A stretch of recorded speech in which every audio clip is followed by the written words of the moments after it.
మిత్రులారా, ఈరోజు అంతర్యామిలో భాగంగా ఓటమి గెలుపు అనే ఆర్టికల్ ఇలా ఏముంది చూద్దాం. జీవితంలో ఒకసారి ఓడడం మరోసారి గెలవడం మామూలే.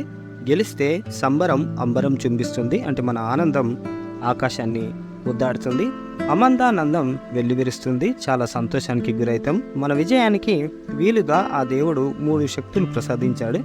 ఒకటి, ఇష్టమైన పని తెలివిగా కుదురుగా చేయడానికి ఇచ్చాదేవిని, జ్ఞానదేవతను క్రియాశక్తిని తోడుగా ఉంచాడు. ఏ పనికి ఎలాంటి ఫలితం ఇవ్వాలో అదొకటి తన చేతిలో ఉంచుకున్నాడు. ఇకపోతే పని 2 రకాలు. ఒకటి, కోరికతో మన కోసం చేసే పని. రెండోది, అందరికీ మంచి కలిగించే విధంగా చేపట్టే పని. ఎవరు ఏ పని చేయాలో నిర్ణయిస్తాడు భగవంతుడు. చేయవలసిన రీతిలో ఒళ్ళు దగ్గర పెట్టుకొని పనిచేస్తే తగిన ఫలితం వస్తుంది. ఆ నమ్మకం మనకుండాలి.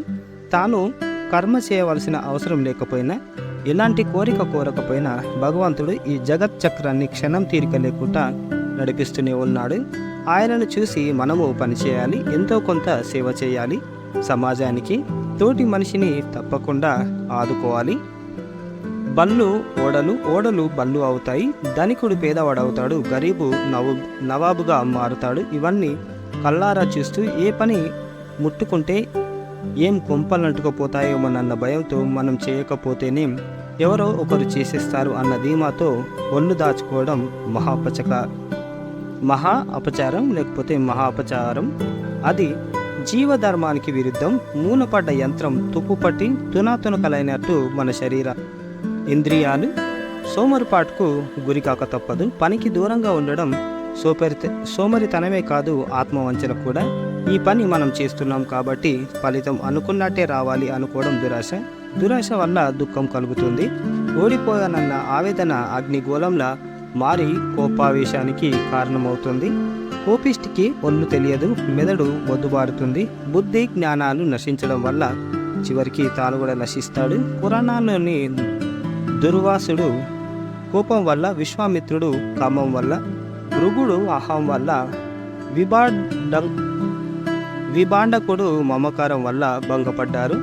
దానికి భంగపాటు తప్పనప్పుడు అసలు కర్మ చేయడం దేనికని అడగవచ్చు.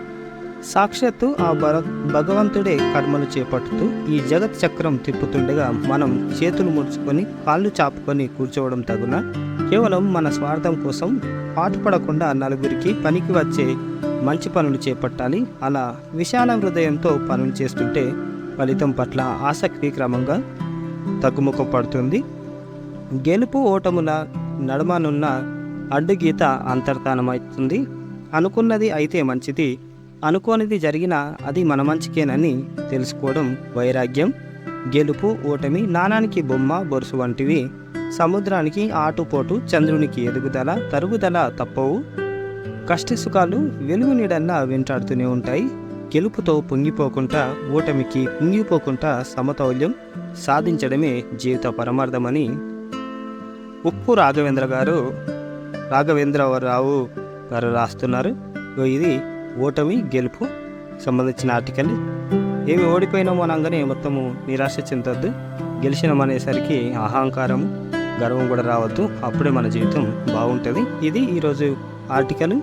లైక్ చేయండి, షేర్ చేయండి, సబ్స్క్రైబ్ చేయండి. థ్యాంక్ యూ, ధన్యవాదాలు.